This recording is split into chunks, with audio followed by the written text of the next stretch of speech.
Happy National Eating Disorder Awareness Week to us. Happy National Eating Disorder Awareness Week to us. Happy National Eating Disorder Awareness Week, my friend. That took me a bit. Happy National Eating Disorder Awareness Week to us all. Okay, before we get into this, I want to wish all of you a happy National Eating Disorder Awareness Week. It begins today, February 27th, until March 5th, I believe. And it's a very important time, especially to commemorate my own journey, but as well as my friends out there who have struggled in the past or are currently struggling. It's rough. I have a few friends I can name right off the bat that I'm just like, So this is extra special this year, and I just, my heart is just overflowing with past memories and just wishing the best for people out there. Okay, so now I was gonna say to the fun stuff. It's not actually the fun stuff, but I am excited to share that I wrote a blog post for a local eating disorder center. And this is a big deal for me because about 10 years ago, whenever I was going through my own eating disorder recovery process, there were no services in the area and people did not know how to treat eating disorders. I'm actually going to read the blog post because I thought this would be nice to have for anyone who doesn't have the time to read it or are more auditory learners / visual, because here I am as well. So I'm just going to pull that up and I'm going to read this to you guys. So listen to the soothing sounds of my voice. Sorry, now I'm nervous. Okay. The story of Susie, why National Eating Disorders Awareness Week is so important. Trigger warning. This story shares Susie's experience with anorexia and mentions loss of loved ones. Okay, guys, here we go. My eating disorder story. I first became ill from anorexia nervosa. I'm so nervous. Why am I nervous? Okay, I wrote this. I know this. I guess I'm doing this off script or on script, guys, and now it feels like I'm like a character, even though I did write this. This is why I much prefer just like speaking. Okay, Susie, it's all right. You can jump right in. Have yourself some coffee. Take a breath. It's okay to be nervous. I also am going to try to just read this straight because knowing me, I will think of all the other things I wanted to add.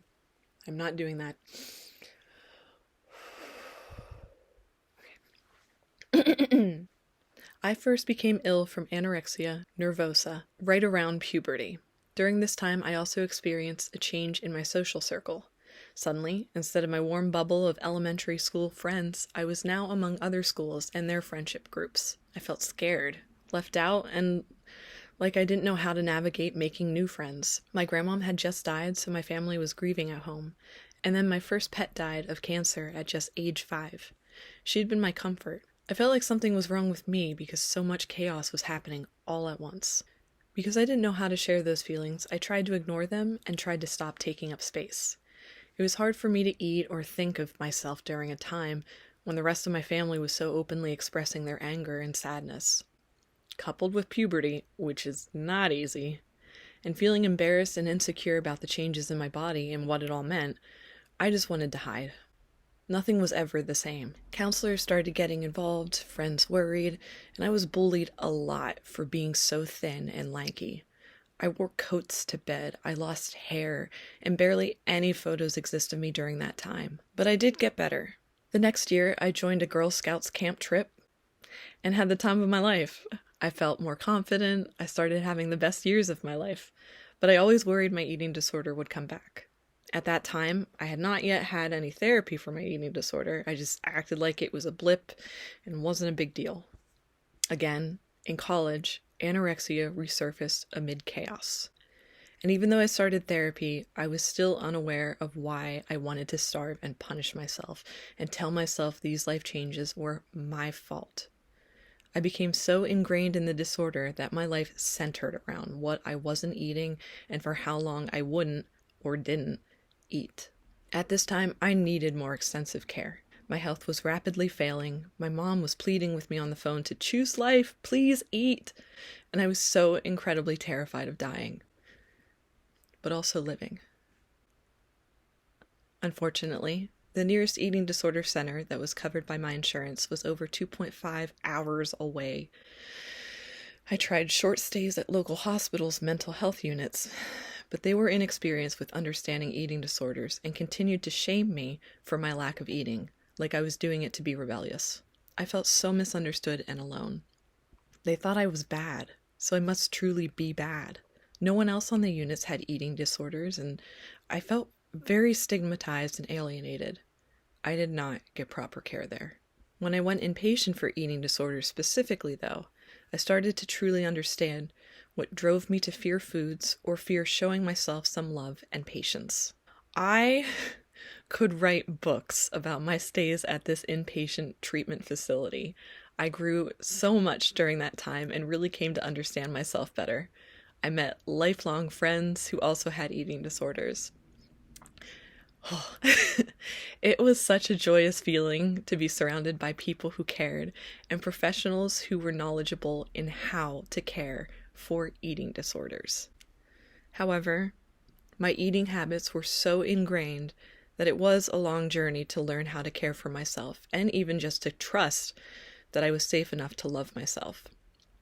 This was a very long period of my life breaking these habits, and I had quite a few relapses and falls. I revisited this inpatient facility over and over. At one point, we thought insurance would cover an intensive outpatient program, and my dad was willing to relocate and stay with me in this new city while I started the program. But the cost was astronomical, and insurance only covered 1 day of care. It felt like my hope was shattered, so I returned to casual therapy sessions back in a city with very few eating disorder support resources. I'm grateful that there is more information about eating disorders available to honor that healing journey now. Hi, my name is Susie. I'm an artist, musician, and eating disorder advocate in Erie, PA. I first started spreading awareness about eating disorders in my daily life managing anorexia in 2008 when I made a video of myself opening up on YouTube. Hi, YouTube! Hi, everyone! Since that time, I've had my ups and downs in recovery and tried to stay very honest about those waves. To honor that journey, I started getting more involved in activism and advocacy. I've taken part in the National Eating Disorders Association Eating Disorder Awareness Week across the Brooklyn Bridge, and I'm pretty sure it was in 2011. And it happened on my birthday, and it felt like a birthday wish come true.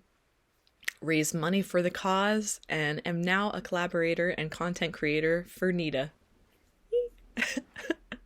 In college, I had a gallery show called Case Study, which was a mixed medium event. Video, photography, sculpture, book design, and more, showcasing the honesty of what an eating disorder looks like when not sensationalized. I also made a full-length documentary called Retreat Behind Ribs, which garnered over 96,000 views by 2012 when I decided to take it down. Along with my story, I'd like to share 5 reasons why National Eating Disorders Awareness Week is so important to celebrate. Number 1. Celebrates how far we've come in our own eating disorder recovery journey.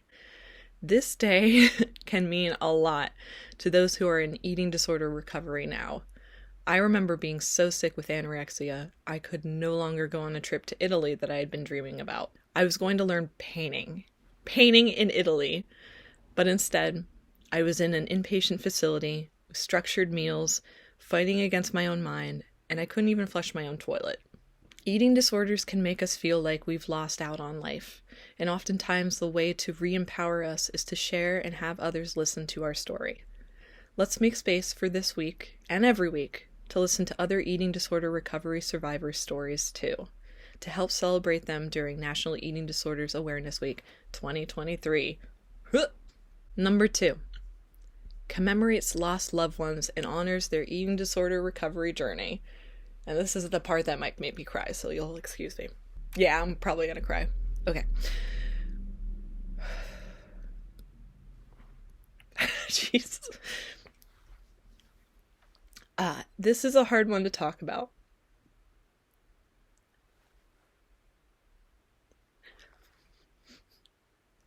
Mainly...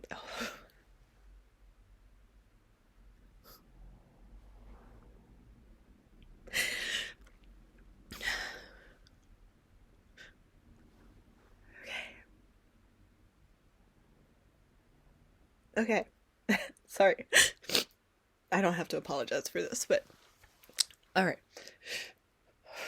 I'm just gonna cry. We'll just cry. This is a hard one to talk about, mainly because I miss a lot of people who have passed away, but I felt it was too important to not talk about.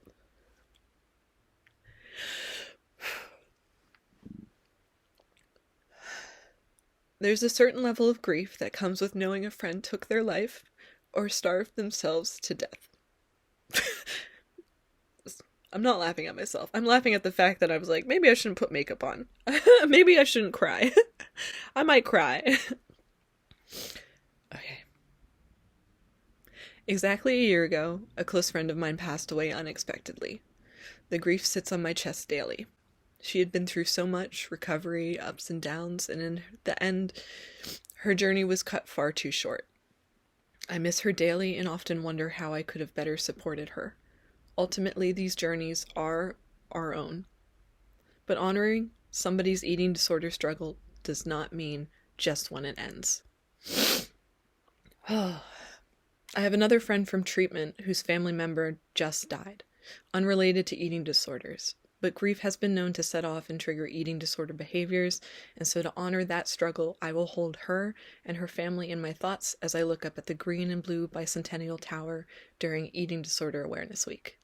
I also, and now I am going off script, but I think this is really important, I also have another acquaintance that I knew from treatment who opened up online just a few days ago that she was in the ICU with issues related to her eating disorder. And so I'm going to be thinking of her as well, and just anyone I was in treatment with. In the past, I walked or made videos to honor my friends' lives, but I am incredibly grateful that I can go to an event locally. It gives me hope that more of the world is taking notice and talking about the grave effects an eating disorder can have on a person and their family and their friends. Oh, I did it.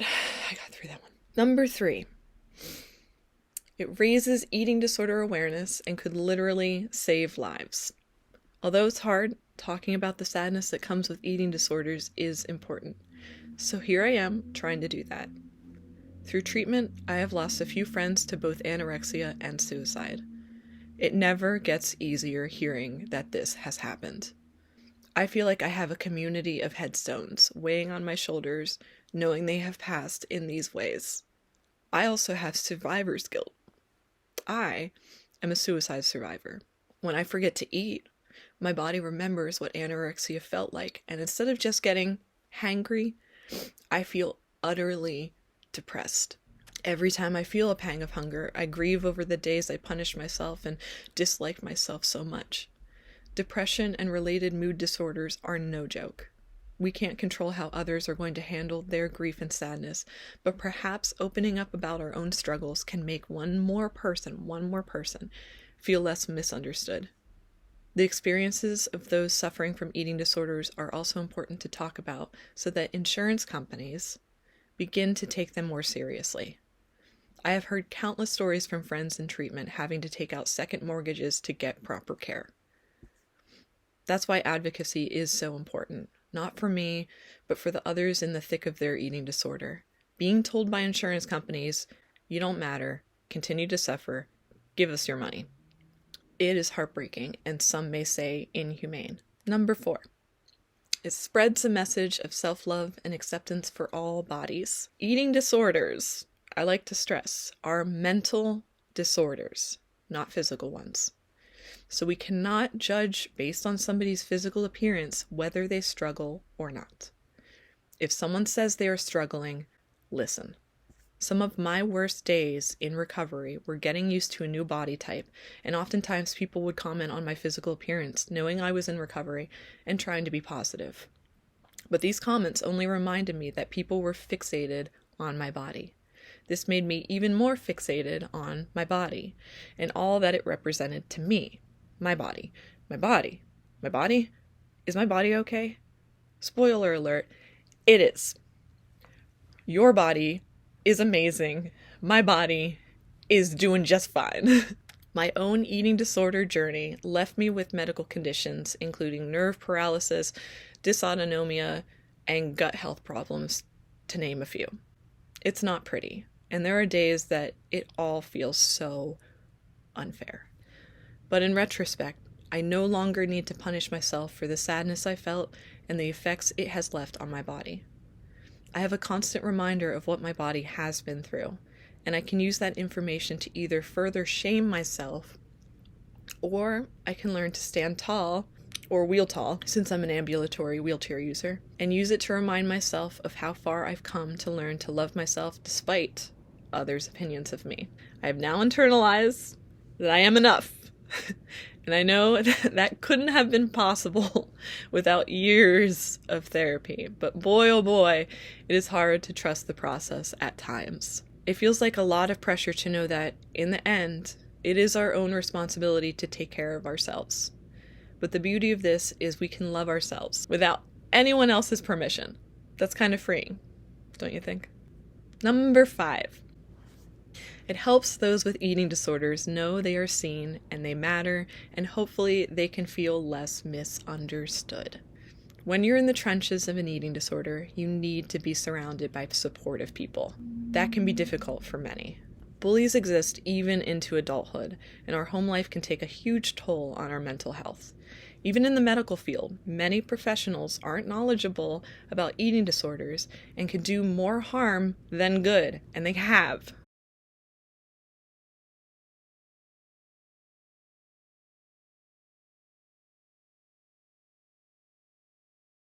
Finding just a few people you can trust can make a world of difference in your eating disorder recovery journey.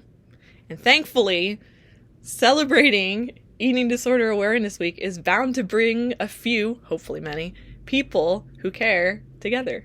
I would not be here today had it not been for the amazing friends I made during my recovery journey.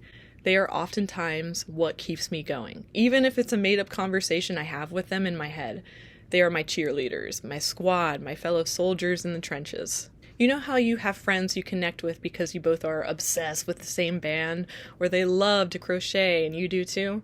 Well, these friends are deeper. No one needs to speak to know that we each carry the same insecurities.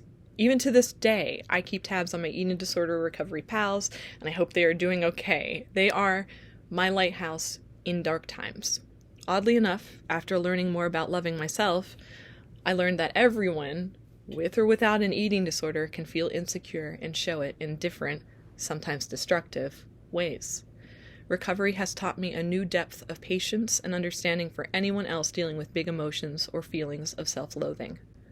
I feel like a better, stronger human being, even if physically you look at me and see someone weak. I've not only had to learn to love myself despite having an eating disorder, but also to accept and love myself with disabilities as well.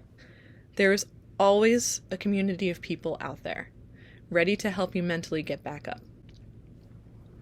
And on that note, I want to thank White Pine Center for Healing for allowing me to make this blog and share a bit of my story. I remember years ago there were no treatment options available in the local community. It is such a beautiful stride in mental health awareness that a center finally exists. It really says a lot about how necessary mental health and especially eating disorder resources are. So thank you for reading this blog, and if you guys are local or nearby, if you can come out and join us at the Bicentennial Tower at 6 p.m., that's when it's going to be lighting up green and blue, blue and green for National Eating Disorders Awareness Week. Oh, I did it, you guys. I read it. Oh my gosh. I think that's all I have right now. I don't have a sign-off. I do have a sign-off. I have my usual sign-off, and I think it's really important to do that right now then. Okay, so I'm gonna do that. Oh, here's my little heart. On that note, stay safe, stay strong, and stay tuned into yourself, guys. Maybe I'll see you tonight. All right, bye guys.